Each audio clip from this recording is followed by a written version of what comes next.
बात कल मैं कर रहा था। प्रतिदिन एक एक बूंद तिल का तेल अथवा औषधि युक्त तेल कानों में डालना चाहिए।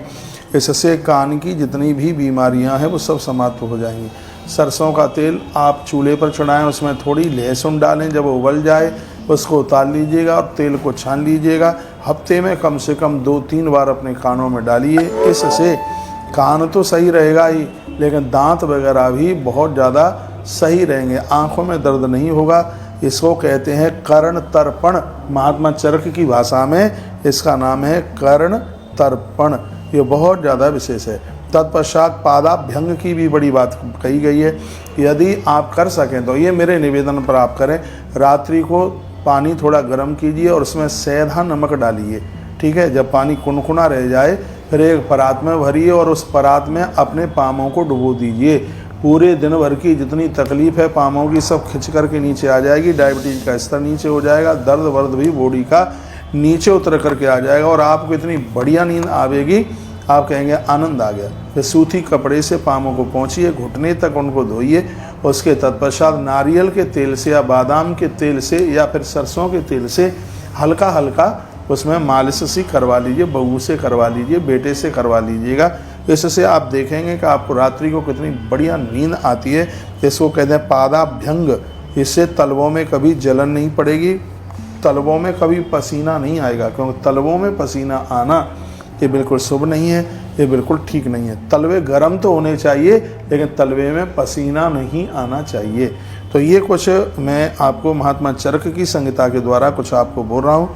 तो गुरुजी महात्मा चरक ने बड़ी अद्भुत बातें कही हैं। इससे एड़ी वेड़ी तो फटने का कोई सवाल है ही नहीं।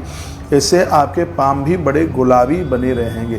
कहते हैं स्वस्थ व्यक्ति के लिए चरण हो गरम, पेट हो नरम और माथा हो ठंडा, और फिर भी कोई कहे तो तुम बीमार हो तो लगा दो 4 डंडा। ये स्वस्थता का ये बिल्कुल स्वरूप है। हमारा प्यारा भाई दिनेश को मुस्कुराहट आ रही है। ये सब देसी नुस्खे हैं बेटे, ये सब बातें बताई गई हैं किताबों में, ये सब वर्णन किया गया है।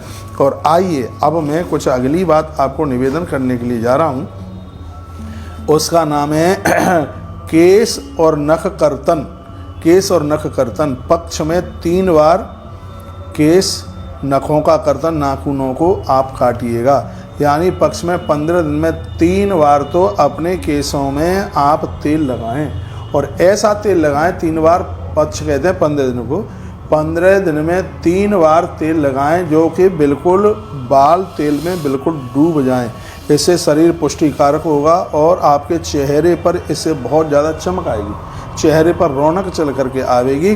तो इसको आप अवश्य में इसको ज़रूर कीजिएगा, ये बहुत ही ज़्यादा ज़रूरी है। नख कर्तन और ये नाखूनों को बढ़ने मत दीजिए। नाखूनों को काटने के तत्पश्चात में थोड़ा सरसों के तेल में हल्दी मिला करके कटी हुई जगह पर थोड़ा इसका आप लेपन कीजिए। इसको आप लेपिए। इसके द्वारा आपका लीवर और आपका किडनी बड़ा मजबूत रहता है।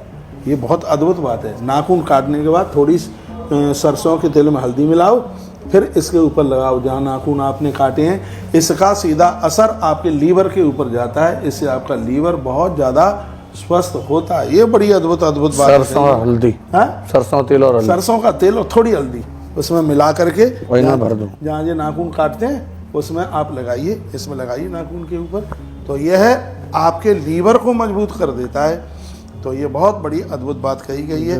नाखूनों को तो बड़ा बिल्कुल करना ही नहीं है। ये रोज़ ये चाहे 15 मिनट का कार्यक्रम होता है, 15 ही मिनट का कार्यक्रम बहुत आनंद दे देता है। आप लिख रहे हैं आप जिए हज़ारों साल, बिल्कुल आप सब शुभकामनाएं मुझे देते हैं तो सैकड़ों साल तो ज़िंदगी जी के जाऊँगा। अभी तो किए गए कार्यों का शुभारंभ ही है। आने वाले टाइम में बहुत अद्भुत अद्भुत काम होने वाले हैं। तो मैं आप सबको कहना चाहूँगा, मेरे पास रुपया पैसा तो आपको देने के लिए है नहीं, क्या करूँ, मेरे ही पास नहीं है तो आपको कहाँ से दे दूँ।